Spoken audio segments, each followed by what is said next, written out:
Hi everyone, I'm Airier, and today we're watching Super Eyepatch Wolf's The Simpsons is Good Again, because I've watched all the others that were just that slow decline of something I knew, and then, oh yeah, that thing I knew, it's shit. It's gone to shit. It's still alive, and honestly, it should have been put out of its misery. This episode is what I've been waiting for that moment of, oh no, wait, there's a good point to this. And if that's not the case, I am going to be probably amused because it's Super Eyepatch Wolf. He does a great job telling a story, but also just really disappointed. Yeah, that's going to suck. It's really going to suck. Otherwise, you guys know the deal. There's a link below to the original video. Hit it up. Let's get started. The year is 2003, and a teenage version of myself is lying on my parents' hardwood floor, and in horror, I have just thought something. Oh shit, that was 21 years ago. It's so old, the episode can drink. God, I feel old all of a sudden. I have never thought while watching The Simpsons. This is boring? That wasn't funny. Oh. This moment of devastating Was it the moment he put on came screen or midway else? through season 15, episode 4, when, after getting off a flight to London, the Simpsons are greeted by British Prime Minister Tony Blair. Oh, that's weird. Because they mentioned they were doing more jumping over the shark moments at this point, and it was more just random shit happened. Yeah. Before Celebrity. he flies away on a jetpack.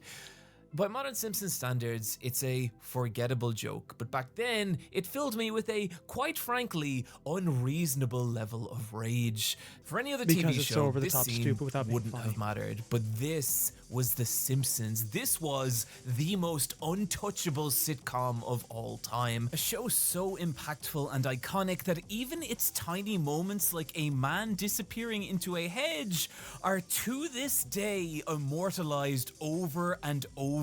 Golden. Wait, was that a guy's? Okay, I've seen the pizza one before. I think I've seen all of these before, but I didn't notice the... Yeah, I get it. 420. Golden Age Simpsons is as close as humanity has come to a perfect season of television. And then... with that level of hyperbole now in play, you can see how a limp, sanitized visual gag like Tony Blair flying on a jetpack. Also, considering just the little bit I know of Tony Blair, there is a lot of other shit they could have done, including the very generic British ones. But honestly, that's kind of low bar, but I mean, Austin Powers did it better, probably.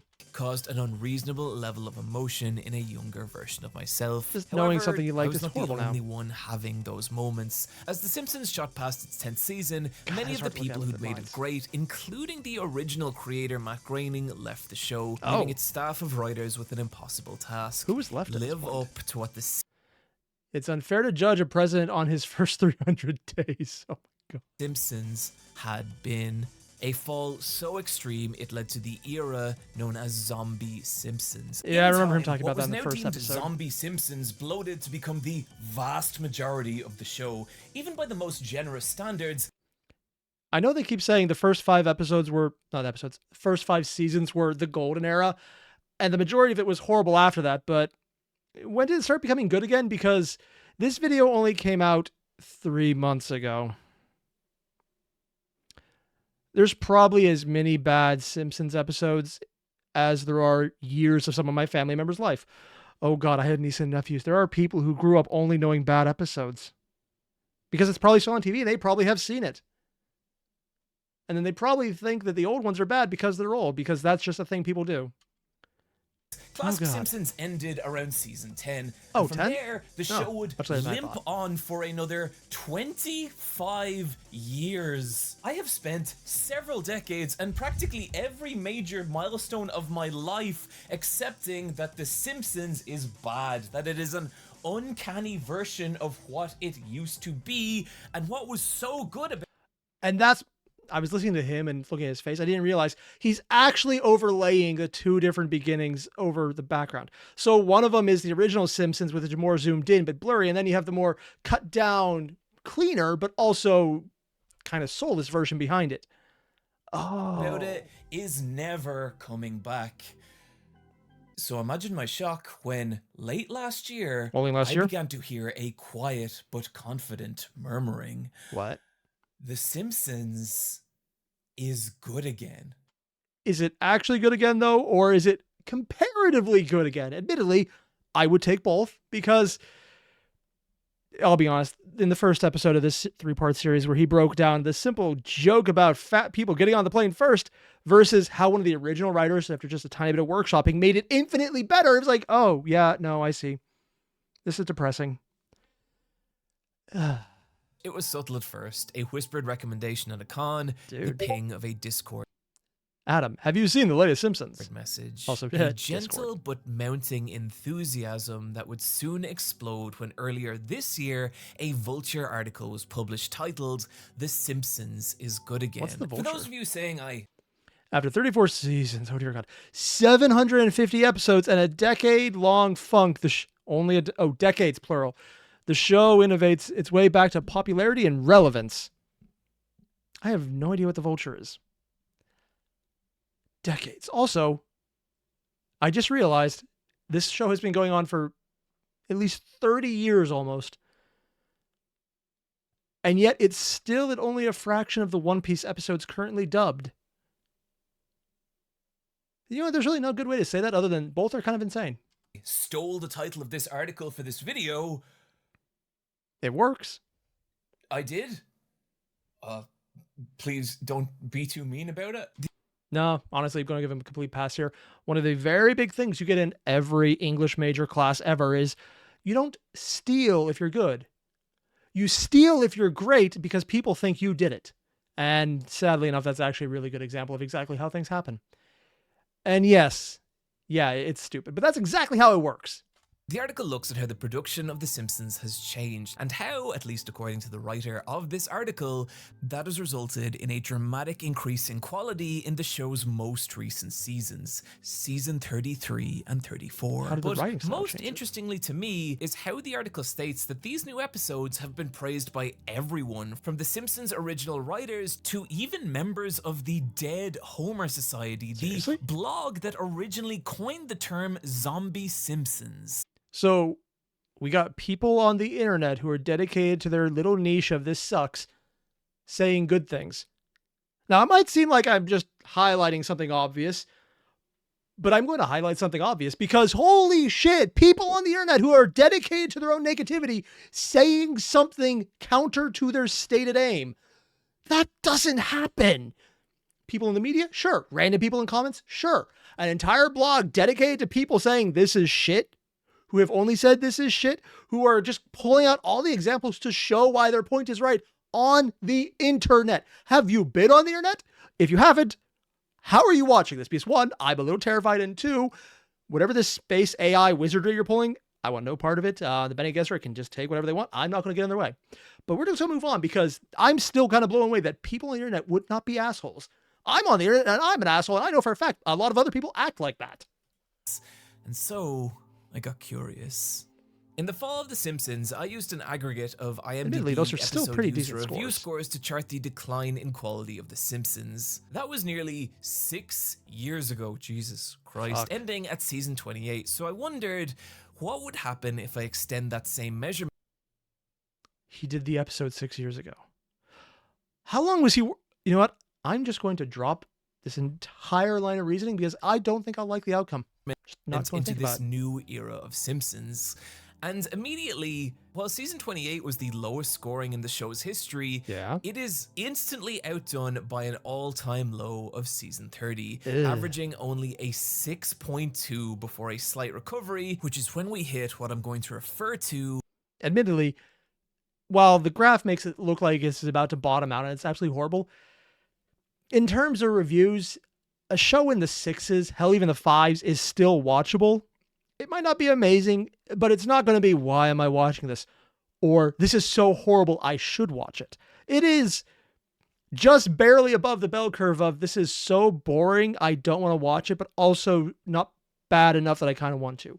It avoids that boring middle ground. It's still not a bad score, though, considering a lot of media,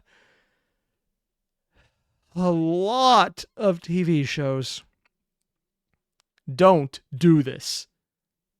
Just to give a little comparison, there's a lot of shit out there. This is moderately horrible shit, as opposed to some things which are just horrible shit. It's the moderately that really shouldn't make it better, but it kind of does, but you don't want to acknowledge it because it just makes it feel worse. as New Era Simpsons, season 33 and 34, and I had to wonder, What changed? what heights would this new era of Simpsons soar to? But Could why? we What regain changed? the They hired lost people, glory different of bosses, season what? 6, or even just... Oh, never mind. Oh fucking god damn it! Jesus, listen to some of these IMDb reviews for season 34. Grr. Who is responsible for last night's monstrosity? He should be forced to apologize on air and then be fired from the show, sterilized, and sent to live like an animal in the sewers below Los Angeles. I will have you know, those are actually way too expensive to send animals to. Truly, it is not fair, but they are actually much more expensive than you think, and there's no way they can afford the rent. For the rest of his life. Charles, this is coming from someone writing his 3rd video essay on the show. I think you need to chill about The Simpsons. The fact that the needle was so unmoved despite so much sentiment to the contrary left me more unsure of what to do than that time I was fighting a guy and he got a boner.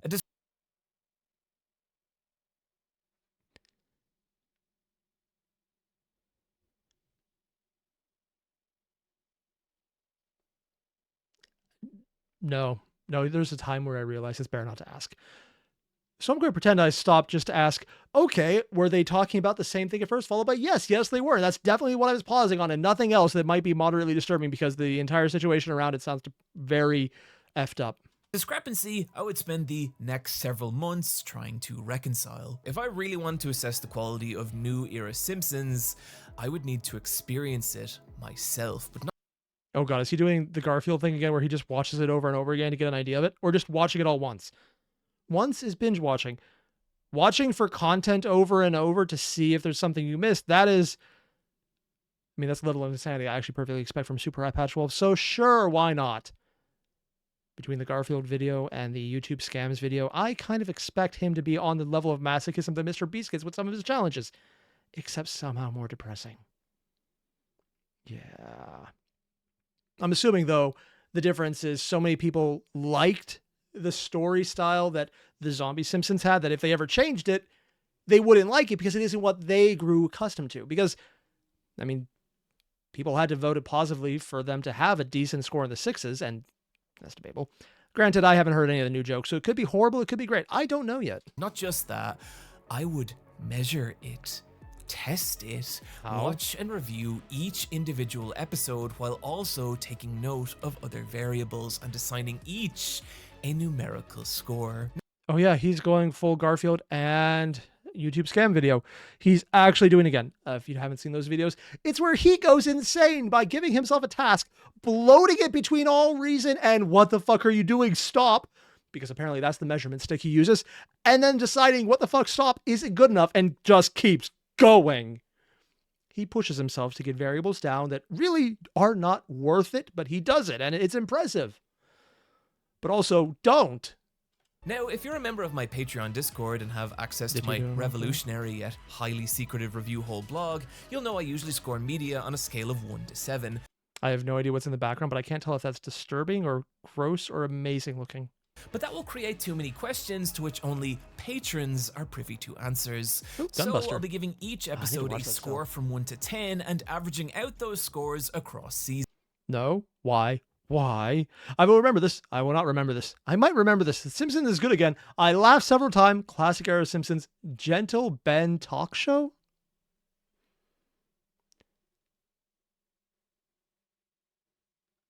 You know what? I thought maybe I recognized the name, but no. No, I don't. I have no idea who Gentle Ben is. Is that a joke? It's probably a joke. I just don't get it. Yeah. Seasons, with either season 33 or 34 needing a minimum average of a 7.0 if we are to declare The Simpsons good again. Admittedly, I will remember this is for all the wrong reasons, and then it gets to maybe not, I might. The less he remembers, the more he likes it. Any less than that is a humiliating failure. And But perhaps you're asking yourself, John, who are you to be the arbiter of quality on The Simpsons? He's a random voice on the internet, which gives him as much right as anyone else does to do anything. And I'm going to include reviewers on there because basically there's people who are paid to do exactly what he's doing now and sometimes with admittedly much less quality. Dear God, some of the reviews I've read are absolute dog shit. I mean, dear Sorry, this is more a personal gripe against some people who decide they write reviews in newspapers. I'm just sitting here going, you found a thesaurus because you didn't know what these words mean. It's an English major gripe, but it's the significant one, and it actually does bug me. Well, lest we forget, I am the creator of the most watched video. Wait, what did that say? If you don't count the game theory video, which for the sake of my own ego, I do not. Watched video essay on The Simpsons in history. Oh, yeah, that's so, to answer your question, nobody. It's good enough However, something was pulling at me. In the time since the fall of Simpsons video, there had been birthed 2 other seasons. 2 seasons that to Simpsons fans represent a nightmare landscape, strewn with the corpses of gods and where prancing demons wear the faces of the ones you love. Seasons. I mean, admittedly, he's just describing New Jersey. That's not really that different. 29. See, even a tire fire. The 2 lowest rated seasons in the show's history. I would review these also. I would mark the oceanic depths to which the show had plummeted. I know this is probably not going to happen, but I would find it absolutely hilarious if he liked season 30 the most, and he doesn't have any way to justify it. That would be funny to me. I don't think it'll go that way, but it'd be funny. And from there, measure if The Simpsons really had improved. What awaited for me in this duality of abysses? The corpse of something I once loved, or some deeper, more awful truth? Oh, see, that's completely unfair. It can be both. All your dreams will turn into nightmares. Admittedly, that would be a great tagline. Wait, what? What?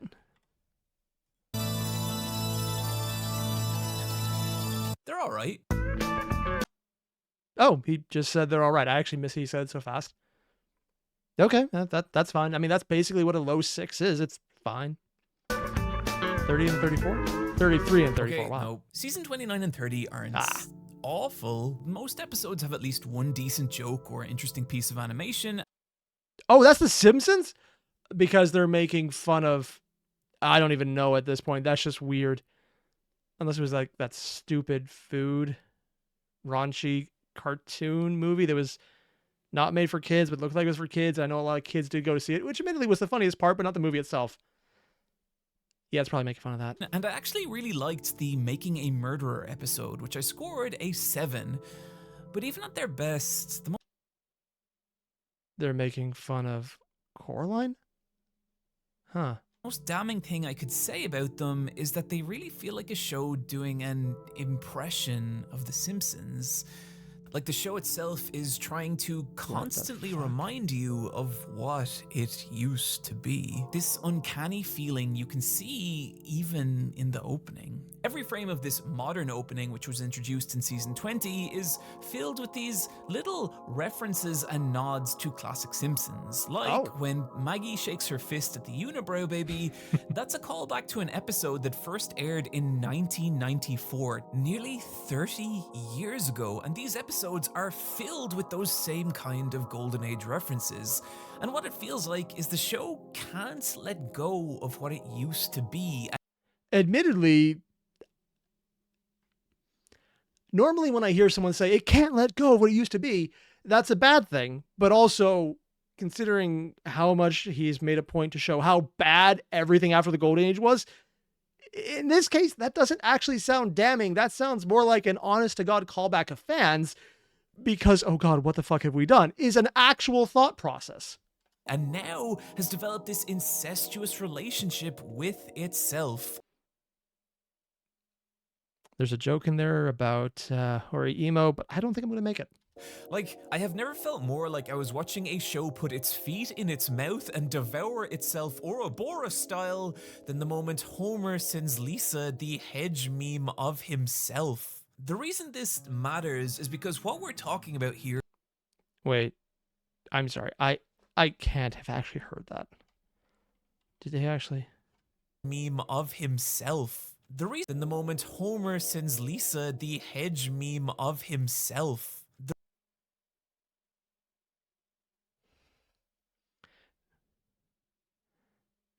Seriously? I thought that was just something he edited in.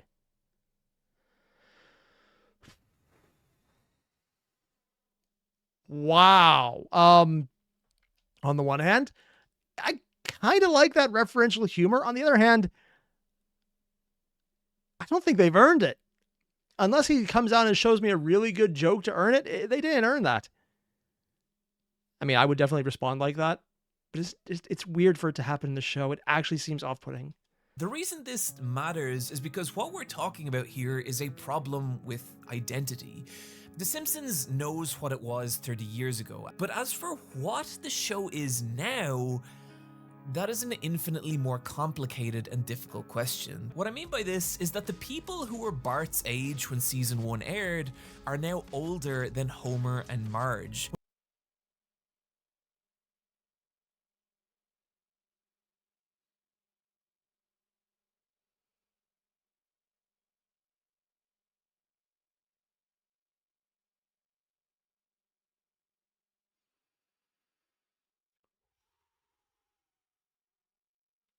Goddamn Super Eyepatch Wolf, why do you gotta do with me like that, man? Oh. Don't mind me, oh, you kidders. I'm just gonna go get my cane and beat that kiddies off the lawn. Oh. I just, wow, that's just a gut shot.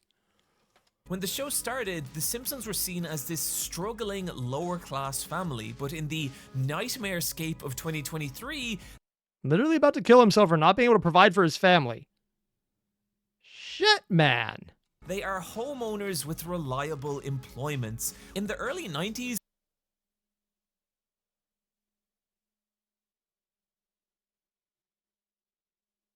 I hate everything about what he just said because it makes sense. Yeah, in the 90s, like, remember? They have a job in a 2-story house and they're so poor and low class. And now it's like they have a job in a 2-story house. They're probably the richest people around. I hate everything about what he just said. This actually hurts worse because it makes sense and I don't disagree. God damn you for saying something I fully believe you're correct about, sir. The Simpsons were a goddamn motherfucking assault on primetime TV. Now, they're about as edgy as this picture I photoshopped of a duck carrying a handgun. Admittedly, that duck carrying a handgun is kind of awesome, and I would definitely watch a show about that because it's stupid. So much of what this show is has been stripped away by the relentless passage of time, to the point in 2023, The Simpsons doesn't have an identity beyond the fact that it is The Simpsons. And compounding that problem is that for 750 episodes, the Beatles are dust. We got a newscaster working. Is that a newscaster in the... Yeah, it's the...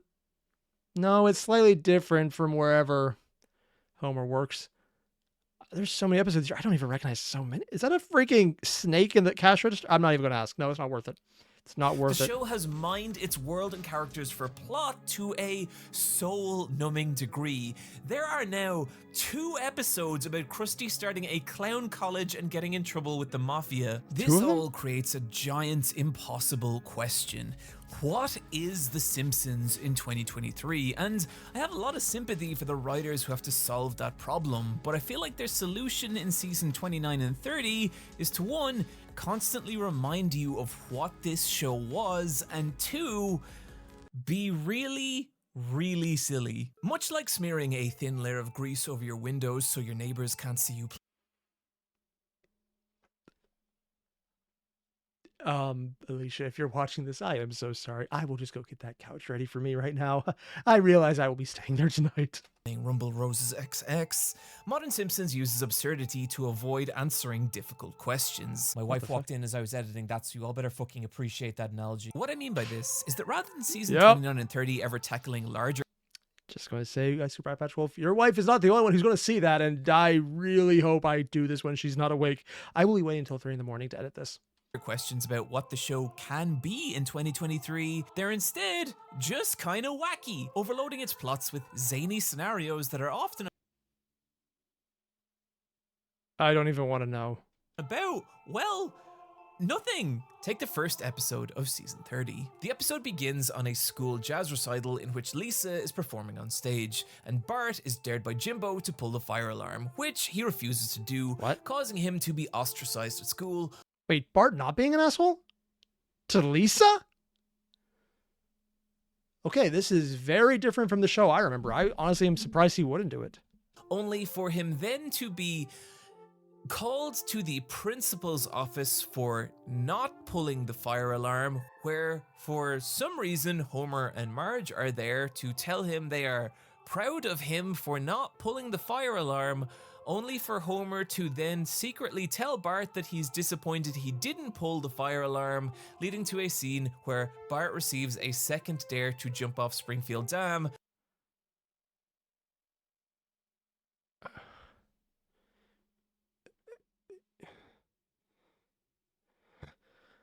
See, earlier in this video, I made a mention of that scene where they made a stupid section of a joke about how fat people get on the plane first. And one, I would benefit from that. But two, it was a stupid joke with a quick, Homer's fat, that's the joke. Followed by the original writer coming in, showing it as he's denying it, but then they remind him and it's like dark. And it shows that, yeah, they're also kind of cruel about it. And it's just really horrible. But it's funnier because it bites more. And then there's this, and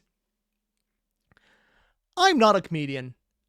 But I can look at this and tell you definitively, this doesn't make sense. None of what is happening makes sense. I don't get why anyone would do this because there's no reason for it. It's like the parents being there, being called to the office. If they said the joke was Principal Skinner really liked what he did there because he heard about it and he wanted to congratulate Bart, and that gave Bart a mental crisis of being congratulated by Skinner, that would make perfect sense, and that would be a great episode. Even I could think of something better than this, and I'm actually listening to this right now and thinking, how the hell is this video called It Is Good Again? Because this does not feel like good again. Where Homer tries to save him, only for Lenny to then dare Homer not to save him. And you might be thinking, okay, this is that's so a little stupid. all over the place, but it's a reasonably coherent Simpsons episode. Well, you'd be wrong, because everything I just described is only the first 4 minutes.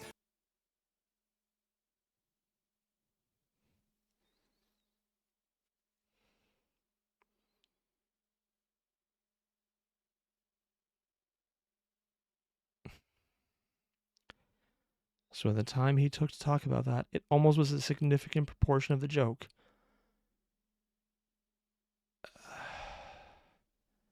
I get what they're going with. They're trying to show like crazy zany things happen. But this very much shows we don't know how these jokes are connected, so we're just going to make them work. Okay, we got Bart not pulling alarm, then we got people saying that he should have, but he shouldn't have, and we're not going to say which one's which. And then we're going to say, well, the second joke of Homer being dared, and he does the exact same, and he hits it. This is very much, we have things we need to do, and we're going to shoehorn them in. I even know exactly how that writing process goes, because admittedly, writing process, when you have a bunch of ideas you need to connect, you have no idea how to connect them, is hard. This is not how. From here, Bart goes into a coma, pretends to see Jesus, and then becomes a religious prophet before a film adaptation of it. That's... Oh my god, I get the reference. It's that video, like, there was a book and I think a movie about a kid who died but went to heaven briefly and saw everyone and came back. And it turned out later it was all a scam because the dad wanted to make money and the kid was in on it. And eventually he kind of gave into guilt and told people. And that's how it all turned out, that it's literally exactly what happened. This isn't even a joke anymore. It is just actually what happened. This is something South Park would do, but at least then you know it's intentionally, directly mocking the original one, where this one happened long enough ago that I don't think anyone that's going to know the reference I just made, because I frankly can't even, I think it was called Heaven is Real or something. I could be completely wrong. I don't care to learn more about it because it was already just one of those, oh yeah, asshole kid who made money on being a person who saw God was an asshole kid who made money on telling other people he saw God and they believed and gave him a ton of money. The story is then produced by a Christian film company who hire Homer as the writer and director, only to also hire Flanders as the writer and director. Admittedly, Flanders would do a better job. And two, this is still nicer than reality. In fact, they're not even making fun of reality anymore. It's entirely possible. They don't even know about the real one. They're just throwing it out there because they have so many episodes. It could be possible. The real one is it was all a scam every step of the way, and that would be much more biting. The episode then becoming about Flanders and Homer having to coexist while writing a movie, then about casting the actors that will play the Simpsons in the movie, before going back to being about Bart lying. He actually meets Jesus for... Okay, admittedly, this part I kind of like, but the rest of it, I thought those were all very different episodes, and now I just hate everything about this. Admittedly, Jesus beating Bart over the head is, that's pretty cool, but...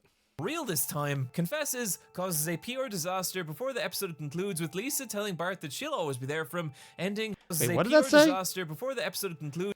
Never trust non-Hollywood films. BS is BS. Bart lies, Jesus cries. This is why I'm awakened. Kill the father. Kill the father. It's the sister-in-law. The last half dragged. I'm wondering if that's actually one of the writers just sneaking it in because they have no idea what to write. With Lisa telling Bart that she'll always be there for him, ending on a final conversation about whether God is real. After recounting that episode, I am inclined to believe he is not. My point here... Wait, he literally saw God at the end by lying. He saw God and they... No, because he would have literally been bashed in the face by Jesus at that point. It's like every time I want to give them praise, it just gets worse. How? I don't... Obviously, I have not seen this episode, and I don't want to. I literally don't want to. This is actually horrible.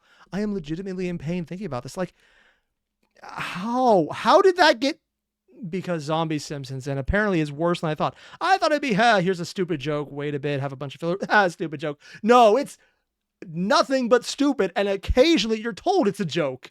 That's so much worse. Does this feel like a plot to take our characters on a meaningful emotional journey from point A to point B? No, this is a storyboard. They had no idea what to do because they had a bunch of leftover ideas they wanted to use and decided to throw them together and make it an episode. Or is it a vehicle to allow for as many jokes as possible? If that sounded like a rhetorical question, it was not, and I shall prove it. See, after watching enough of these episodes, I started to know Chekhov's gun. See, this is the kind of joke I would actually like. Just a little thing in the background with Sideshow Bob talking about Chekhov's gun.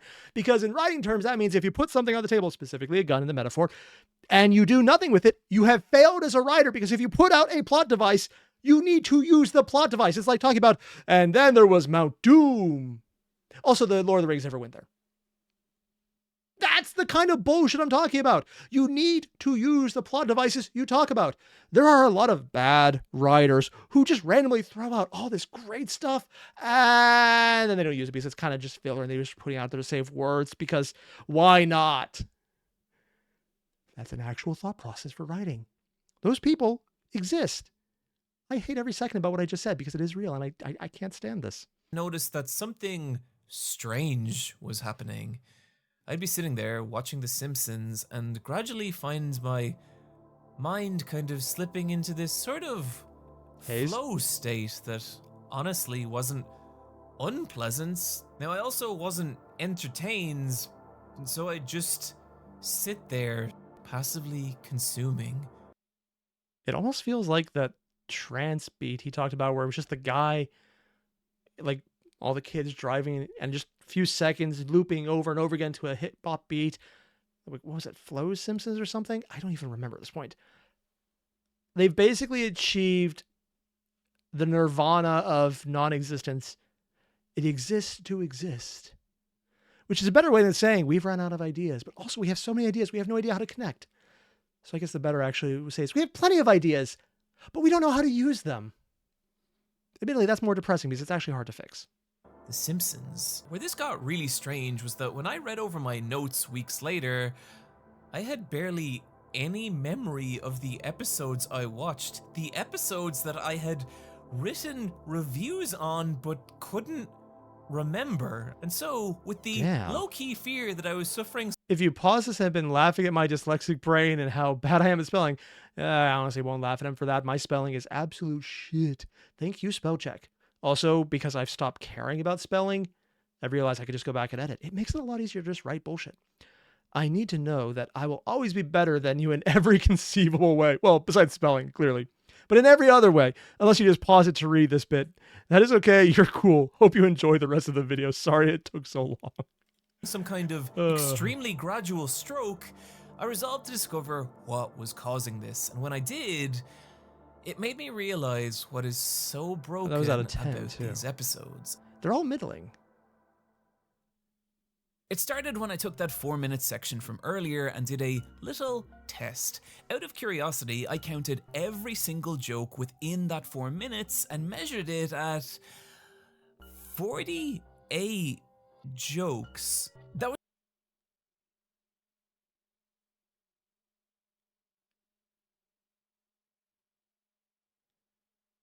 I need to hear his methodology on this one. Because I'm just thinking, I saw that same clip he just talked about. I saw 4.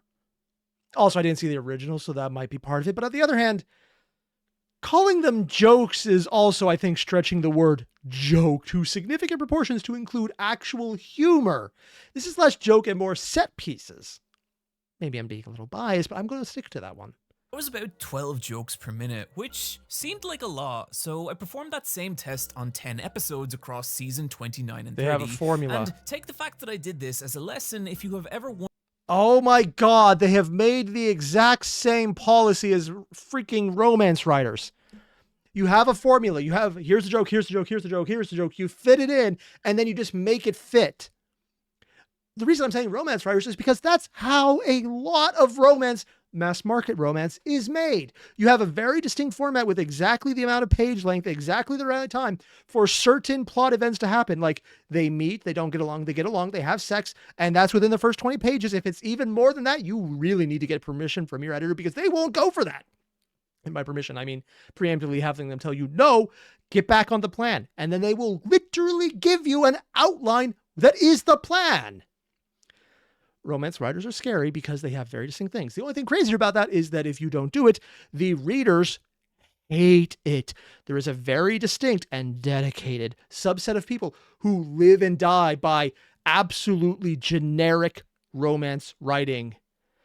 But they pay money. So if it's absolute base drivel, but it's the absolute base drivel, they will actively hunt you down if you don't do. You give them what they want because also, have I mentioned the they will hunt you down part? Yeah, it's kind of terrifying. The only thing crazier than that is when you get into children's authors. Don't. I don't care what the don't is about. Just don't. It's safer for your sanity and or spleen if you don't. Wondered how fun I might be in real life, but the result was an average of 118 jokes per episode. That's one joke every 10 seconds. And when I took that same measure across a range of classic Simpsons episodes, it was a third less at 82. Still a lot though. What this tells you is that the priority of modern Simpsons isn't plot, character, or narrative. It's beating you Instead, down. It's to dump as many jokes on you as possible, to the point that I'd say it's slightly too many jokes. In the same way I'd say a man whose beehive beard has begun to attack him has slightly too many bees. This is a real thing? I think I've heard of Brave Wilderness. Yeah, I have. I think I've seen other videos talk about how this guy's insane and there's no reason he should still be alive, but somehow he is. Despite himself and the rest of the world trying actively to fix that. This explains why I found it so difficult to remember these episodes. Because they had as nothing of trying to Simpsons recall value. individual storylines is like trying to remember a man's face who's trapped behind a thick layer of angry bees. And also explains that weird flow state, Because you're not actually when paying we attention, ask you're the just question, running from... what is the Oh God, I recognize this style. This is actually a style of storytelling that has become very prominent in action films, oddly enough. I've not consciously ever seen it attributed to comedy, but it's basically the style of, we are going to overload you with bright, flashy lights. They have Michael Bay'd The Simpsons. And come on, let's be honest here. If you know Michael Bay, you know it's big explosion, flashy thing.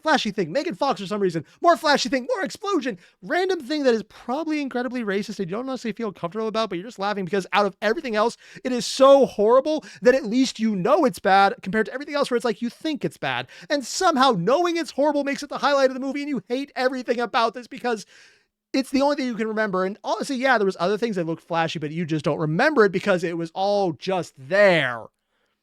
Also known as Transformers 2. For anyone who just had nightmares about that, you're welcome because I had to think about it, so you have to as well.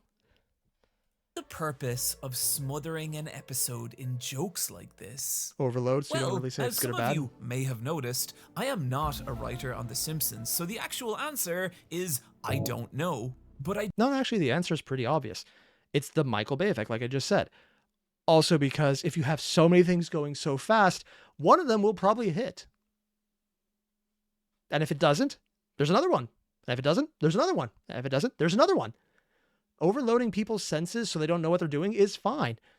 Also, because if you get someone laughing on even one of those jokes, as soon as you start laughing, laughing becomes easier. So even if the next joke isn't as funny, you're a little more inclined to find it funny. Eventually, one of those just might hit. And then every joke after that will just be a little bit funnier, even if it's not. Something clicks. It's literally the scattershot approach. And it works. Like a Michael Bay movie. It really shouldn't. And oftentimes it doesn't. But they're just good enough because they hit you with so much random bullshit. do have a theory. I think it's important to note that even if a joke doesn't make you laugh, it does something to you. Is he And actually so talking about what I when just you are said? being constantly bombarded by jokes, you are constantly getting these little tiny prods of stimulation. It's the same idea as those TikTok Minecraft videos where you're being fed this little trail of dopamine that's just stimulating. I'm sorry. I need to clarify this. This video right now, watching someone jump from bit to bit to bit over a big drop, is dopamine to some people. I'm looking at this right now, not even the original video, just within Super Eyepatch Wolf's video, and I'm not sure you can see it, but I am legitimately starting to feel panic because this right here is my nightmare. Platforming. I can't do platforming to save my life. I suck at it. I could never beat Mario. I have no hand-eye coordination. This is literally my nightmare video game. It's a good way to say, ha, ha, ha, go play Dark Souls so you can at least walk off the edge intentionally as opposed to now where it's just going to happen regardless. Enough to keep you trapped in whatever hell pocket of the internet you've wandered into. A joke every 10 seconds means your mind never really has time to wander. You're not thinking about changing the channel or doing something else. You're just kind of placated. And I think that is the purpose of structuring episodes like this, to keep you watching. And I can attest, it is effective at Save the whales that... Oh, because they just harpooned Homer. Oh, yeah, that's a stupid joke. But the question we then have to ask is, what is the downside of creating episodes that prioritize joke counts like this? And the answer is pretty much everything else.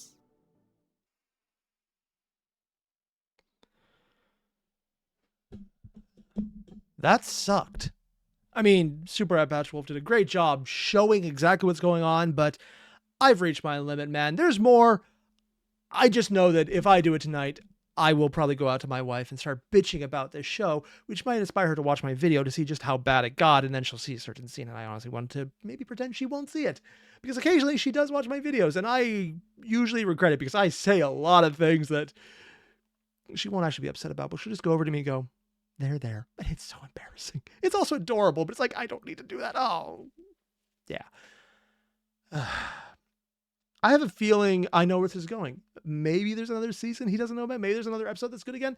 But I think I was getting my hopes up that this is going to be the good season and see how they redeem themselves. But no, it's literally, this is how they found a way to game the system. The video's not over yet. There's more. I can still be wrong. It can still change. Let me believe that. I'm certain I'm wrong, but I just want to at least lie to myself for at least another week.